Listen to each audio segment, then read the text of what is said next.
오늘의 밥 시간입니다. 1월 21일 토요일. 오늘의 밥은 마태복음 2장 1절로 12절 말씀입니다.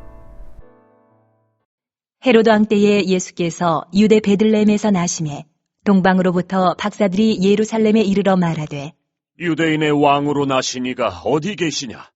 우리가 동방에서 그의 별을 보고 그에게 경배하러 왔노라. 하니 헤로드 왕과 온 예루살렘이 듣고 소동한지라. 왕이 모든 대제사장과 백성의 서기관들을 모아 그리스도가 어디서 나겠느냐? 물으니 이르되 유대 베들레헴이오니 이는 선지자로 이렇게 기록된 바. 또 유대 땅 베들레헴아, 너는 유대 고을 중에서 가장 작지 아니하도다. 네게서 한 다스리는 자가 나와서 내 백성 이스라엘의 목자가 되리라 하였음이니이다. 이에 헤롯이 가만히 박사들을 불러 별이 나타난 때를 자세히 묻고 베들레헴으로 보내며 이르되 가서 아기에 대하여 자세히 알아보고 찾거든 내게 고하여 나도 가서 그에게 경배하게 하라. 박사들이 왕의 말을 듣고 갈새 동방에서 보던 그 별이 문득 앞서 인도하여 가다가 아기 있는 곳 위에 머물러 서 있는지라. 그들이 별을 보고 매우 크게 기뻐하더라. 집에 들어가 아기와 그의 어머니 마리아가 함께 있는 것을 보고 엎드려 아기께 경배하고 보배압을 열어 황금과 유향과 몰약을 예물로 드리니라. 그들은 꿈에 헤로데게로 돌아가지 말라 지시하심을 받아 다른 길로 고국에 돌아가니라. 새해 복 많이 받으십시오. 구정 설날을 앞두고 있습니다. 오늘 이제 토요일 오늘의 밥을 하고 주일 월요일 화요일까지 오늘의 밥을 휴회하고요. 수요일에 여러분들과 함께 오늘의 밥으로 만나겠습니다. 명절 연휴 동안에 주님 안에서 행복한 시간 되시기를 축복합니다. 이제 예수님이 태어나십니다. 우리가 잘 아는 대로 동방으로부터 박사들이 예수님의 나심을 경배하기 위해 별을 보고 옵니다. 이들이 유대인의 왕이 나신다는 소리를 하는 바람에 예루살렘이 발칵 뒤집어집니다. 제일 뒤집어지는 사람은 헤롯 왕이겠지요. 자기가 유대의 왕인데 유대의 왕이 태어난다고 하니 이는 역적이 되는 것입니다. 그래서 동방 박사들에게 예수님이 나신 곳을 알려달라고 나도 경배하러 가겠다 하지만 실은 예수님을 죽이려는 속셈이었습니다. 그래서 헤롯은 예수님을 죽이기 위해 예수님이 나신 때를 계산하여 남자아이를 다 죽이라고 명령을 하지요. 오늘 말씀 속에서 우리가 먼저 생각해 볼 것은 왜 동방 박사들이 예수님을 유대인의 왕이라고 했을까라는 생각을 해보게 됩니다. 엄연히 유대의 왕 헤롯이 있는데 유대인의 이 왕이 난다고 하면 당연히 왕이 통치하는 시대에 역적으로 몰릴 것인데 왜 그렇게 불렀을까? 그런 생각이 저는 듭니다. 성경은 하나님께서 일부러 동방박사가 유대인의 왕으로 나신 예수님을 부각시키는 것이 아닌가 생각이 됩니다. 이것의 영적 메시지는 헤롯 왕과 유대인의 왕 예수님을 대립시키면서 세상 권세와 하늘의 권세를 대립시키므로 세상 권세를 멸하려 오신 예수님을 마태복음 초반부터 강조하는 것입니다. 그리고 동방 박사들은 예수님을 잘못 증거함으로, 즉 정치적 상황을 고려하지 않고 너무도 쉽게 예수님을 유대인의 왕으로 나신 예수님을 말함으로 세상과 원수가 되게 만들었습니다. 그러나 예수님에 대해 하나님의 아들이라고 유대인의 왕이 아니라 만왕의 왕이라고 전해도 세상과는 원수가 됩니다. 왜냐하면 세상은 마구간에 태어나는 보잘것없는 그런 메시아 왕을 기다렸던 것이 아니기 때문이죠. 그래서 예수님은 스스로 말씀하시기를 요한복음 7장 7절에 세상이 너희를 미워하지 아니하되 나를 미워하나니 이는 내가 세상의 일들을 악하다고 증언함이라. 예수님은 세상의 가치관, 세상의 풍조, 당시 유대인들의 또한 기독권을 악하다 하시고 그것을 뒤엎으시는 분이셨기 때문에 유대인들, 기존의 기성 세력들, 기독권들, 바리새인들이 예수님을 미워한 것입니다.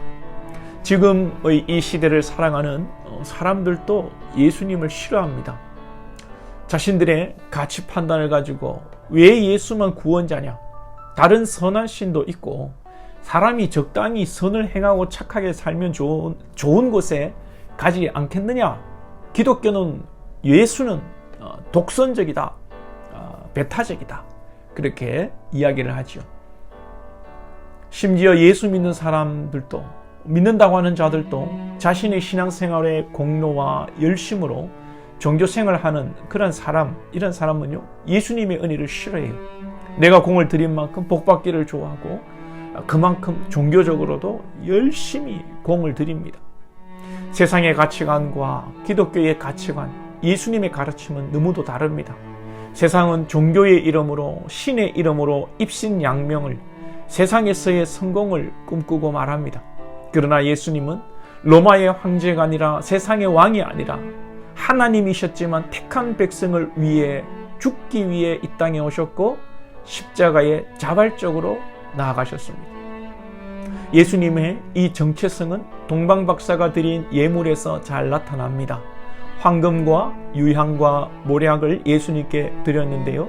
황금은 왕이신 예수님을 상징하고 유향과 모략은 예수님의 죽으심을 의미하는 것입니다.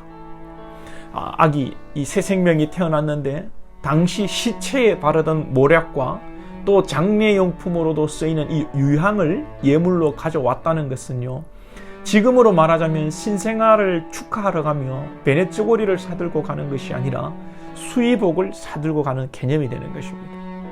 우리 주님은 우리에게 섬김을 받으려 하지 말고 섬기라고 말씀하십니다. 높아지려 하지 말고 낮아지라고 말씀하십니다. 이것이 인간의 생각과 맞지 않는 것입니다. 인간은 높아지고 싶고 대우받고 싶고 인정받고 싶고 나 자신이 드러나기를 바라는데, 주님은 낮아져라. 구제할 때에 우리는 내 이름을 딱 붙여서 해야 되는데 주님은 오른손이 하는 일을 왼손이 모르게 하라고 하시니까 이 예수님은 미움을 받을 수밖에 없고 결국은 십자가에 죽으시기 위해 이 땅에 오셨고 죽으시지. 우리 예수님께서 죽으심으로 우리의 죽음을 대신하셨고 우리 예수님이 채찍에 맞음으로 우리가 나음을 입었습니다. 하나님께서 예수님을 살리셨고 예수님이 죽으시고 살아나신 부활로 말미암아 우리가 사망에서 영생으로 옮겨졌습니다.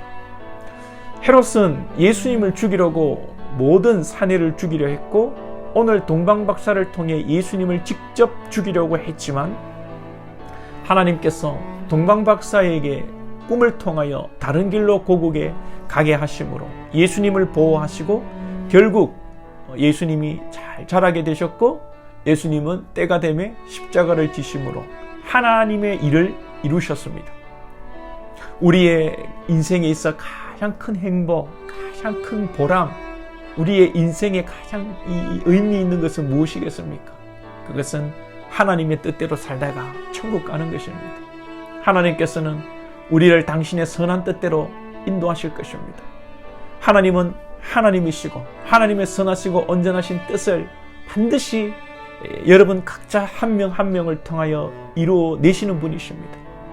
세상과 하나님의 뜻이 원수된다는 사실을 여러분 기억하시고 믿음으로 살다가 세상으로부터 원수가 되고 핍박을 받아도 낙심하지 마시고 하나님께서 보호하시고 인도하시고 결국 살리시고 복 주신다는 것을 기억하심으로 오늘 하루도 믿음으로 승리하시기를 축복합니다. 기도드리겠습니다. 하나님 아버지 감사합니다. 우리 주님께서 허물과 죄로 죽은 우리를 살리시기 위하여 이 땅에 오셨습니다. 주님은 이 땅의 가치관을 배척하시면서 높아지고 예수님의 이름이 드러나기를 위하여 오신 것이 아니라 사랑하는 택한 백성들을 위하여 십자가를 지시기 위해 이 땅에 오셨습니다. 이 일은 헤롯으로부터 세상의 악한 사탄의 세력으로부터 방해받았지만 결국은 하나님은 하나님의 뜻을 이루십니다. 우리 사랑하는 권속들, 주의 뜻이 우리의 삶 가운데 이루어지기를 원하고 주의 뜻대로 우리가 쓰임받는 것이 사는 길이요, 생명이요, 풍성함이요, 은혜요, 행복인 줄 알게 하시고 어렵고 힘든 길이라 할지라도 주의 뜻을 감당하는 우리 모든 권속들 될 수 있도록 인도하여 주옵소서. 아버지, 민족 교회의 설을 맞아 또 부모님을 찾아뵙고 친지들을 만나며 또 오고 가는 우리 사랑하는 권속들을 붙들어 주시고 오고 가는 길에 어려움 없게 하시고 또 모였을 때 사탄의 역사를 분별하게 하시며 낮아지고 섬기며 사랑의 자리에 나아가 그리스도의 향기를 드러내는 복된 권속들 되게 하여 주옵소서. 예수님의 이름으로 기도하옵나이다. 아멘.